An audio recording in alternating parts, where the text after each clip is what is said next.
বন্ধুরা দেখো পাখি দুটো সে মানে ওরা হ্যান্ড সেলফ ফিডে আছে, তারপরেও হ্যান্ড ফিড নেওয়ার জন্য এত পাগলা। এই মাকে দেখলে হ্যান্ড ফিড নেওয়ার জন্য এতটাই পাগলা হয়ে যায়, কারণ মা যেহেতু দেখো ওই বুডের যে লাভ বাটের বাচ্চা আছে, ওই লাভ বাটের বাচ্চা যখন হ্যান্ড ফিডিং করায় তখন ওই এদের হ্যান্ড ফিডিং যেগুলো ওয়েস্ট থাকে সেগুলো দিয়ে দিয়ে মা এত পরিমাণ, মানে এইগুলো কিন্তু এত গায়ে আসতো না, তারপর হ্যান্ড ফিডিং দেওয়ার পর থেকে এত গায়ে আসে। তাই বলছি অনেকের কি হয়, বড় বড় পাখি অনেকে হ্যান্ড ফিডিং করতে চায়, তাদের ক্ষেত্রে একটা টিপস দেবো, তোমরা খাবারটা বের করে রাখবে, রেখে পাখিটাকে হ্যান্ড ফিডে তুলবে। হ্যান্ড ফিডে দিলে তোমার বড় পাখি খুব ভালো টেমে চলে আসে। এই পাখিটা কিন্তু এত ভালো হাতে আসতো না, তো পাখিটাকে আমি পুরোপুরি হ্যান্ড ফিড করার জন্য ওদের দেখো খাবারটা খুব কম পরিমাণ খাবার দেওয়া প্র্যাকটিস করেছি, মানে খাবারটা কম দেওয়া প্র্যাকটিস করেছি। এরা কিন্তু পুরোপুরি খেতে পারতো, সেখান থেকে পাখিটা পুরো খাবারটা হালকা বন্ধ করে পুরো ফুল টেম করার জন্য আমি এই টেকনিকটা 2 দিন ব্যবহার করেছি। 2 দিনের ভিতরে পাখি পুরোপুরি দেখো গাছ থেকে নড়ে না। তোমার ইভেন তুমি বাইরে বের করলে না গায়ে লেগে থাকবে যদি হাতে খাওয়ার থাকে, এত খাবার পাগলা হয়ে গেছে। দেখো খাবার গুল দিচ্ছে না মা, সে লাভ বাটের না খাওয়ানো বাদ দিয়ে আগে এদের খাওয়াচ্ছে। দেখো কি সুন্দর খাবে, দেখো এইটা খাবি খাবি এত ভালো প্র্যাকটিস করেছি। 2 দিনের ভিতরে পাখিটা পুরো ফুল টেম করে ফেলেছি। তাই তোমরা এইরকম টেকনিক ইউজ করবে যাদের টেম পাখি রাখার খুব শখ। পাগলা হয়ে যাচ্ছে দেখো, খাওয়ার জন্য পুরো পাগলা হয়ে যাচ্ছে দেখো। একে আবার তুমি 2 দিন এমনি মোটামুটি আপেল পেয়ারা ফেয়ারা দিয়ে দেবে, আবার মোটামুটি ও ঠিক মতো আবার টুকটাক করে খাওয়া শুরু করবে। কিন্তু হ্যান্ড ফিড বন্ধ দিলে হবে না, হ্যান্ড ফিড তোমাকে কিন্তু দিনে একবার করে হলেও হ্যান্ড ফিড করতে হবে। হ্যান্ড ফিড ছাড়লে ভাই কিন্তু পুরোপুরি টেমে থাকবে না। হ্যাঁ গায়ে বসবে, তখন পাখিটা পুরোপুরি গায়ে সেটে থাকবে সবসময়। সেই জন্য সবসময় হ্যান্ড ফিড দেওয়াটা জরুরি, দিনে একবার করে টাইম। এরপরে এমএমবিএল এর এই মুহূর্তে কিছু লাভ বার্ডের বাচ্চা আছে। তোমরা অনেকে আমাকে কমেন্ট করে থাকো, তুমি তোমার কাছে এই মুহূর্তে কি কোনো লাভ বার্ডের বাচ্চা সেল নেই? বন্ধুরা কিছু বাচ্চা আছে আমার এই বুডের ভিতরে, কিছু বাচ্চা এই মুহূর্তে তোমরা সেল পারপাসে পাবে। অল্প কয়েকটা বাচ্চা, বেশি বাচ্চা কিন্তু আমার কাছে এই মুহূর্তে নেই, অল্প কয়েকটা মাত্র। তোমার 10 পিস বাচ্চা, 10 পিস 10-11 পিস বাচ্চা মেবি সামথিং আছে। দেখো এখানে দেখো একটা এই কি আছে সবাই দেখে দিচ্ছি। এটা একটা ব্লু ফিশার মিস্ট্রি, এটা মার্কসিং টাইপের, মার্কস মিস্ট্রি হবে মেবি। একটা ভায়োলেট ফিশার, একটা তোমার পারব্লু ফিশার, একটা ব্লু অফলাইন, একটা ল্যাভেন্ডার রোজি। তাছাড়া এদিকে আছে একটা ক্রিমিনো রেড আইস, একটা পারব্লু ফিশার, পারব্লু ইউরিন অফলাইন, পাইট ভায়োলেট ফিশার পাইট, অ্যালবিনো স্প্লিট।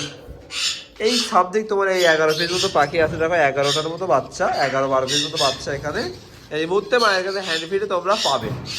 শুধুমাত্র এখানে অ্যালবিনোর এই কিবিনোর এটাইসটা এখানে সেল নেই এই মুহূর্তে, এই একটাই বাচ্চা সেল নেই, বাদ বাকি সবগুলো সেল আছে।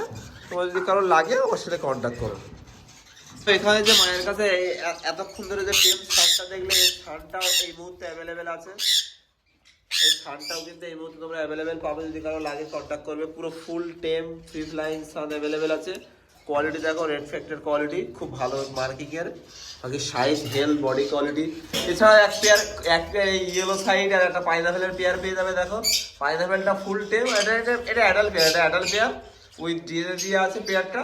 এই পেয়ারটা তোমরা পেয়ে যাবে, যদি কারো লাগে আমাকে কমেন্ট করে বলবে, এই পেয়ারটা তোমাদের রিজনেবল প্রাইসে দিয়ে দেবো। বন্ধুরা এইগুলো এখনো পর্যন্ত টেমে আছে, মানে এগুলো এখনো পর্যন্ত হ্যান্ড ফিড করাতে হয়। তোমাদের যদি কারো হ্যান্ড ফিডের প্রয়োজন হয়, ফ্রি ফ্লাইং করানোর জন্য লাভ বার্ডের প্রয়োজন হয়, তাহলে তোমরা কিন্তু এগুলো কালেক্ট করতে পারো।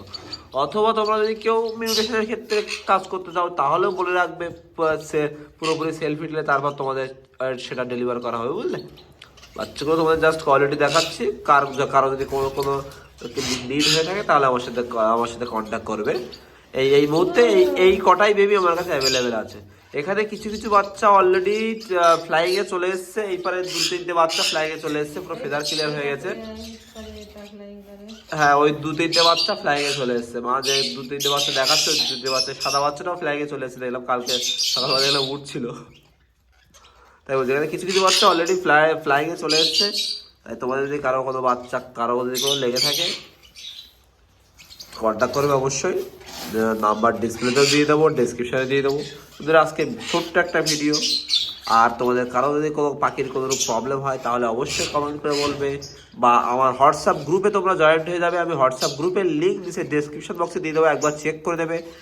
হোয়াটসঅ্যাপ গ্রুপে তোমরা জয়েন্ট হলে একটা জিনিস সুবিধা হবে তোমাদের, যদি কারো কোনো পাখির কোনো প্রবলেম হয়, পাখির কিনতে বিক্রি করতে যদি কোনো প্রবলেম হয় তাহলে গ্রুপের মাধ্যমে তোমরা কেনাবেচা করতে পারো।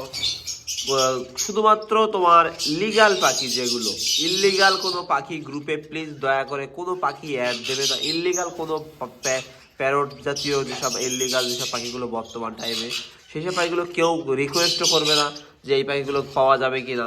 সেক্ষেত্রে তাহলে গ্রুপ অ্যাডমিনের উপরে একটু প্রেশার পড়ে।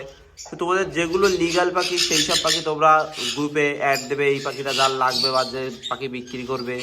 পাখি ছাড়া অন্য কোনো জিনিস গ্রুপে অ্যাড দেবে না, যেমন কুকুর বিড়াল এইসবগুলো গ্রুপে অ্যাড দেবে না, ওর জন্য অন্য অন্য গ্রুপ আছে, বুঝলে। তোমরা অনলি ফর পাখি, যে কোনো পাখি, সেটা বদ্রি পাখি হতে পারে, আবার কালো কাকাতুয়া হতে পারে, যার যেটা পাখি, যে কোনো পাখির অ্যাড তোমরা গ্রুপে দিতে পারো। তো বন্ধুরা, গ্রুপের লিঙ্ক ডেসক্রিপশন বক্সে দিয়ে দেবো। আজকে ভিডিওটা এখানে শেষ করছি। ভালো লাগলে লাইক শেয়ার সাবস্ক্রাইব করে দিও, আর বিভিন্ন বন্ধুদের সাথে শেয়ার করে দিও, তারাও দেখে এই উপকারটা তারা পায়।